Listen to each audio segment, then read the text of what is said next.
Votre invité à présent dans la grande interview en direct sur Boursorama, c'est Alain Taravella. Bonjour. Bonjour. Merci d'être là avec nous en direct, président fondateur du groupe immobilier Altarea, qui est à la fois promoteur foncière. Vous cumulez en fait finalement les différents métiers.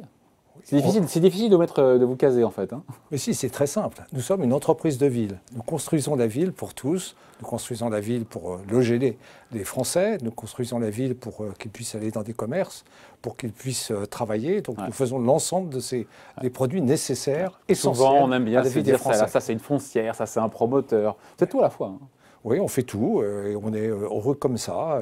Et je pense qu'on peut travailler sur les différents marchés. Et je pense que ce qui est important, c'est le produit. Et le produit, c'est le produit immobilier que nous faisons sous diverses formes. Comment est-ce qu'on résume, s'il fallait résumer, cette année 2020, année hors norme, pour vous aussi? C'est-à-dire que, parce que l'année démarrait pour vous sur quasiment des réservations records de la part des particuliers, et puis badaboum. Et puis il a fallu se réinventer, il a fallu... Oui, c'est une année intéressante. Bon, elle a démarré effectivement très bien en janvier-février, puis on a subi la pandémie comme tout le monde. Mais ce qui est intéressant dans ce qui nous arrive, c'est de voir l'essentiel et l'accessoire. Bien sûr, on a souffert comme tout le monde. Clairement, pendant quelques mois, les Français avaient autre chose en tête que d'acheter des appartements. Ils ne pouvaient pas aller dans les centres commerciaux pour acheter. Ils ne pouvaient pas aller travailler dans leur bureau. Donc, bien sûr qu'il y avait... mais la pandémie, je vais vous montrer un peu d'optimisme, ne durera pas éternellement. Donc, ce qu'on a constaté quand même, une fois la sidération passée, c'est l'intérêt des produits immobiliers pour les Français. Les gens se sont remis à acheter des appartements et on a vu que le logement était résilient. Même les commerces, bon, bien sûr qu'on a subi une mauvaise année pour les commerces, mais ce qu'on a constaté, c'est que dès que les commerces rouvraient, les Français étaient au rendez-vous, allaient dans les centres commerciaux. C'est bien beau d'acheter sur Amazon, mais aller faire du shopping, c'est aussi très bien.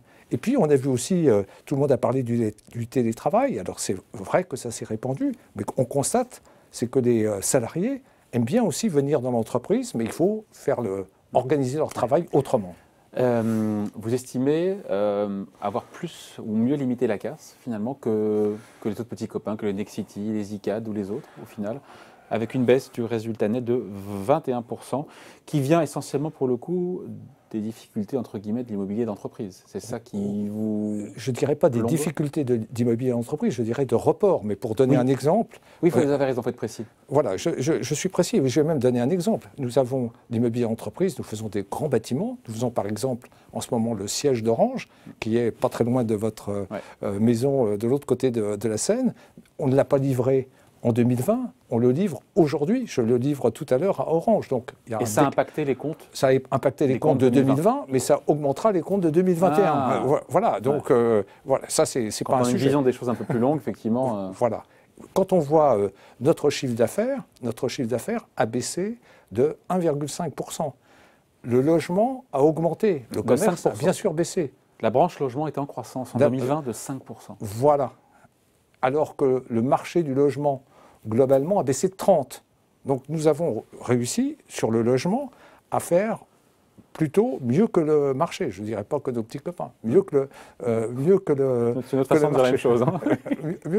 Voilà. Et les commerces, bien sûr, on a souffert. On souffre encore. On a 40% de nos commerces qui sont fermés aujourd'hui. Nous en avons 60% ouverts. On verra ce soir. Les 40% qui sont fermés, c'est ceux qui sont dans les centres commerciaux de plus de 10 000 m². Voilà. Hein, c'est comme ça. Mais ce qui est très intéressant, c'est que ceux qui sont ouverts surperforment. Donc, avec des gens qui viennent moins souvent mais qui achètent plus, moins nombreux, voilà. C'est ça aujourd'hui, c'est ce qu'on entend. Hein, voilà, c'est ce qu'on mais c'est tout à fait la vérité. Et je pense qu'il y a... on s'est rendu compte avec cette crise que les produits que nous faisions plaisaient à nos clients. La branche logement, c'est ça, c'est 3/4 du résultat du groupe, c'est vrai? Oui, c'est la moitié du résultat du groupe. Oui, c'est la moitié du résultat du groupe. Elle est en croissance. Elle est en croissance en 2020, ce qui est quand même assez spectaculaire.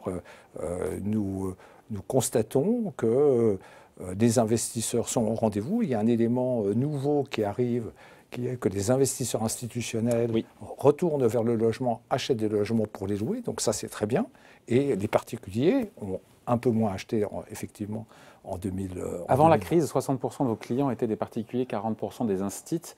Après la crise, c'est l'inverse. C'est l'inverse. En 2020, je pense qu'on va aller vers un 50-50 en 2021. Qui vous convient bien? Qui nous convient et qui permet de... Bon, parce que la vente aux institutionnels rapporte moins d'argent, mais à moins de risques et finance l'ensemble de la production. Ouais. Comment s'annonce pour le coup le premier semestre à l'Interravella? Parce qu'on a ces annonces, on verra encore une fois, on se parle, on est en direct, il est 12h17, mais ce soir, ce qui est décidé par le gouvernement, on s'oriente manifestement vers un reconfinement partiel le week-end, notamment en Ile-de-France. Est-ce que ces annonces, ça peut changer une certaine forme d'optimisme que je sens chez vous sur cette sortie de crise cette année? Non, je ne suis pas optimiste à court terme. S'il y a un confinement total, partiel ce soir, ça ne va pas arranger nos affaires en 2021. Moi, ce que je regarde pour notre métier, c'est une vision long terme. Est-ce que les Français ont besoin de nos produits sur le long terme? Ce qui vous incite à être optimiste pour le coup. Voilà, c'est une vision. Moi, je vois 2023, 2024, 2025. Je sais que les Français voudront des logements. Je sais que si on adapte les bureaux adaptés seront toujours utiles. Je sais que les commerces, il y aura des nouveaux commerces qui pourront se faire. C'est ça que je vois. En 2021, clairement, le premier semestre, d'ailleurs, on l'a dit quand nous avons publié nos comptes, on a dit que le premier semestre sera mauvais. Comment dire les choses autrement? Et on espère, comme tout le monde, le rebond en 2021. Mais globalement, au deuxième semestre. Au deuxième semestre. Mais globalement, 2021 sera meilleur que 20 quand même. 2021 sera meilleur que 20. Sauf si on est confiné toute l'année. Oui, on n'en est pas encore là, heureusement d'ailleurs. Est-ce qu'à l'Interravella, les attentes des Français dans cette crise, pour vous, ont changé en matière d'immobilier? On a dit, voilà, moins loin, enfin plus loin, je veux dire, des centres-villes, avec des extérieurs. C'est ça, il y a une vraie tendance de fond ou pas là? Des extérieurs, c'est tout à fait normal, mais avant crise, donc on a fait le recensement des logements. 93% des logements que nous produisions étaient avec des surfaces extérieures. Donc effectivement, il y avait 7% qui n'avaient pas de surface extérieure. On va essayer d'améliorer ça. Mais avant crise, on était déjà à ça. Avant crise... Quelle taille de surface extérieure sur les 93%? Sur les 93%, ça varie de 2 mètres carrés à des petits jardins ou des terrasses. Mais c'est toujours des surfaces extérieures. Quand on regarde les bureaux, tous nos bureaux ont des ouvrants extérieurs. Donc on prenait en compte ces éléments-là. Mais bien sûr, les Français vont probablement aller un peu plus dans les villes moyennes, les villes périphériques, et il faut que nous construisions davantage dans ces villes-là. Mais il y en a toujours qui voudront vivre dans les métropoles. Oui, ça va changer, mais pour nous c'est formidable. Quand ça change, il y a des nouveaux marchés. Donc il y aura une nouvelle façon de construire des logements neufs ou pas? La nouvelle Ce serait une évolution, plus qu'une révolution. Il y a deux choses. Il y a on devra aller dans des villes où nous n'allions peut-être pas, qui sont des villes moyennes. Et la deuxième chose... Où le foncier est moins cher. Où le foncier est moins cher, où les appartements seront moins chers. Et effectivement, il y a quand même quelques personnes qui travailleront en télétravail de loin, et donc pour eux, ça sera meilleur.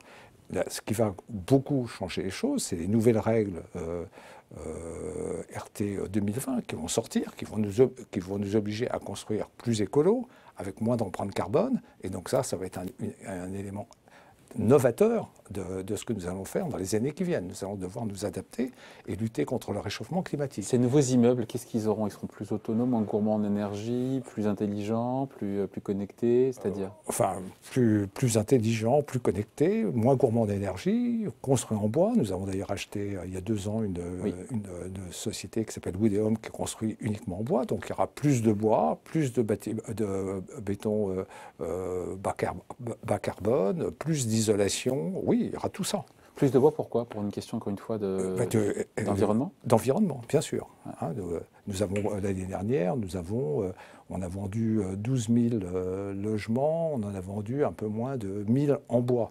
Et la proportion va augmenter. Puisqu'on parle du prix du foncier à l'Interravella, 2020, ça a été une année électorale. Les maires ont moins signé de permis de construire, c'est normal.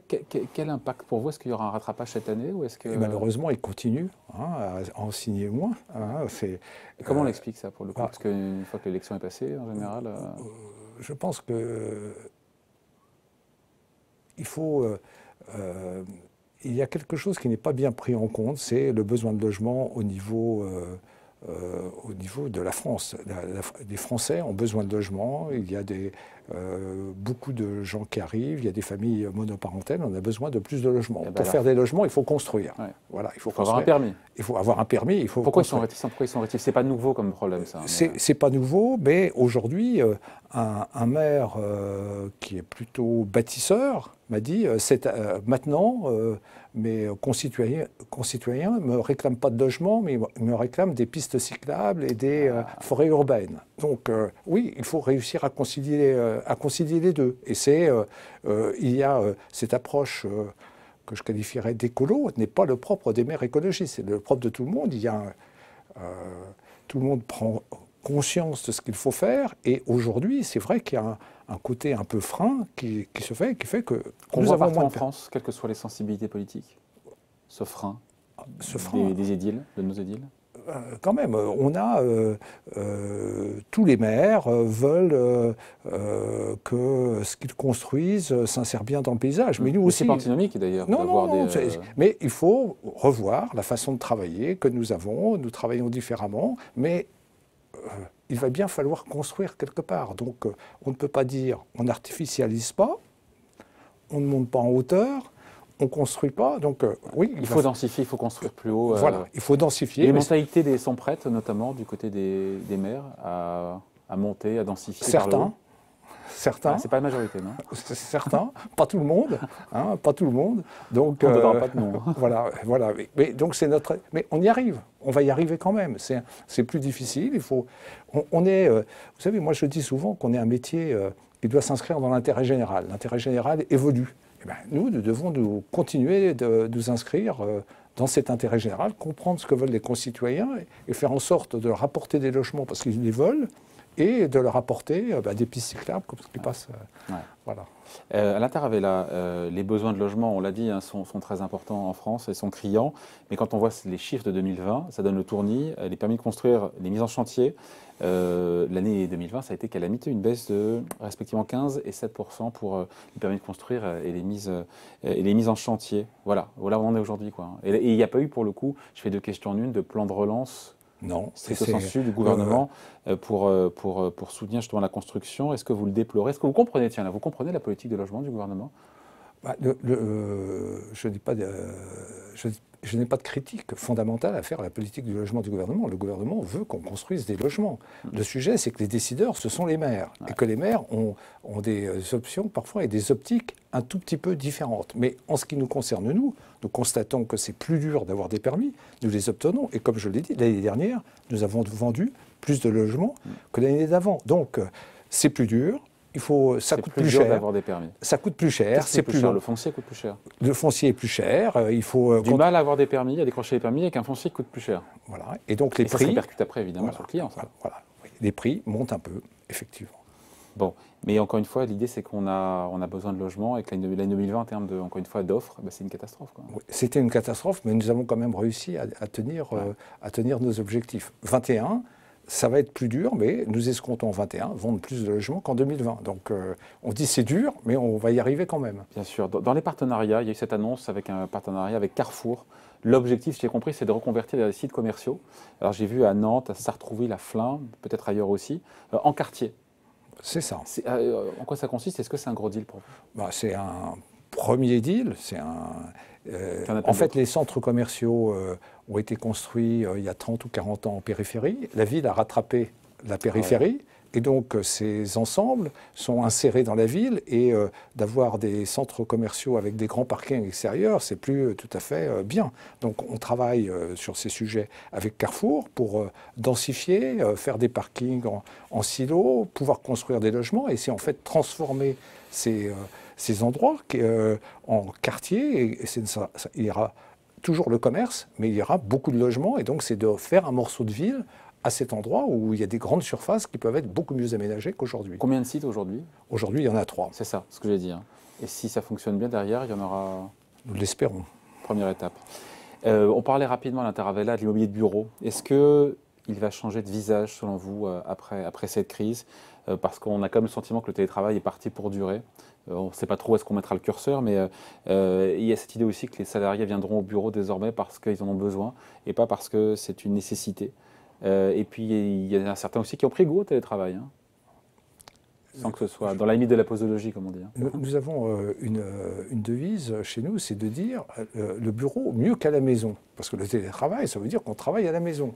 C'est probablement bien pour un certain nombre de personnes, c'est pas bien pour tout le monde, et c'est pas automatiquement bien pour l'entreprise. Donc, il faut que les bureaux s'adaptent. Nous aurons besoin de moins de mètres carrés dans le futur, c'est clair. Ah, ça c'est acté, ça. Nous aurons besoin de moins, puisque si 10% de télétravail, je ne dis pas 50%, à terme, il y aura besoin de moins de bureaux. Pourquoi pas 20? On ne sait pas. On ne sait pas. Donc je dis... Parce que le président avait dit 2 jours sur 5. Oui. Je crois qu'il avait dit 2 jours sur 5, 2/5e. Oui, je dis... Mais 40%. Mais les bureaux vont être différents. Les bureaux doivent faire envie. Il faut qu'il y ait plus d'espace collaboratif. Nous avons emménagé l'année dernière dans notre nouveau siège à Richelieu. Oui, il y a plein de surfaces, il y a des restaurants, il y a des salles de sport qui malheureusement ne sont pas très utilisées en ce moment. Il y a des endroits de convivialité où les gens se retrouvent. Il faut que le bureau devienne un lieu d'échange, de convivialité, de concertation entre les équipes. On n'est pas derrière son ordinateur 8 heures par jour sans en bouger. Mais une baisse de 10% du besoin mètre carré pour les entreprises, ça change pas trop l'équation pour vous? Ça la change, mais pas non plus. Ça veut dire qu'il faut être pertinent. Nous ne sommes pas investisseurs en bureaux, nous construisons des bureaux. Donc nous construisons des bureaux pour des besoins. Il y a toujours des personnes qui ont des besoins. Nous sommes, comme je l'ai dit tout à l'heure, nous livrons le siège d'Orange aujourd'hui, qui fait 60 000 m², qui va faire son siège. Alors peut-être qu'Orange, au global, aura moins de mètres carrés au niveau de son emprise de bureau global sur la région parisienne, mais il concentrera ses salariés à cet endroit qui a des avantages pour les salariés. Donc il faut qu'on fasse les bons bureaux aux bons endroits, et je pense que nous pouvons le faire. Est-ce que l'open space est mort avec cette crise? Oui ou non? En fait, l'open space, toujours pareil, il faut l'adapter. Nous avons des systèmes de climatisation qui rendent possible la vie en open space. Je ne crois pas que l'open space soit mort. Il continuera de continuer, mais c'est toujours pareil. Il faudra peut-être dédensifier et faire en sorte que les gens soient mieux qu'avant dans les bureaux. C'est clair. Les bureaux ne sont plus des machines à travailler. C'est des endroits où on se retrouve pour travailler ensemble, pour se concerter, pour parler. C'est comme un changement de mentalité pour le coup. Hein. Cette crise génère justement un changement dans notre façon de travailler, même de ce point de vue-là aussi. Se retrouver unique. Souvent on va au bureau parce qu'il faut y aller. Là on y va encore une fois parce qu'on y est bien, parce que c'est utile, parce qu'on collabore, on échange. Enfin, ce que je constate, c'est que quand même avant la pandémie, il fallait que le bureau soit attractif. Ouais. Les jeunes ont le tout travail n'est plus l'option de beaucoup de personnes. Vous le déplorez? C'est pas que je le déplore. J'ai vécu au siècle dernier, donc le 21e siècle est différent. Il faut que les jeunes, notamment, trouvent un intérêt à aller au bureau. Il faut vendre le bureau. Il ne faut pas obliger les gens à venir dans le bureau. Il faut que les gens veulent venir. Nous, aujourd'hui, nos bureaux sont agréables. Il faut retenir nos collaborateurs pour qu'ils ne viennent pas au bureau, parce qu'ils veulent venir, alors qu'on est normalement en télétravail. Vous voyez.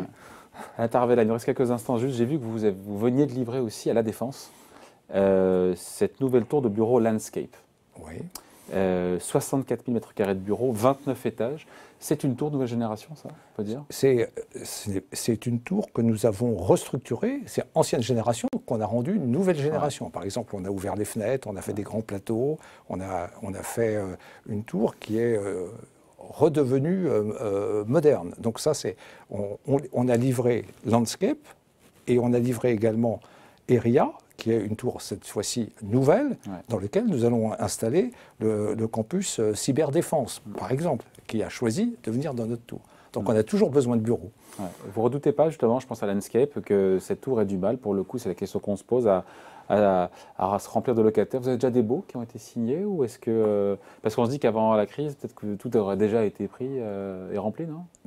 Nous sommes en train de discuter des baux sur Landscape. Nous n'avons pas encore signé de baux, mais nous sommes en contact avec un certain nombre de gens. Mais je préfère dire ce que nous avons signé. Nous avons, par exemple, pour prendre un exemple, Cyberdéfense, qui regroupe de grandes entreprises d'État, Orange, Thales, etc., a choisi notre tour pour faire quelque chose qui est le hub de la cyberdéfense en France, c'est pour que les entreprises différentes puissent se retrouver dans un endroit. Donc nous avons réussi à les satisfaire. C'est quand même une tour de 25 000 mètres carrés.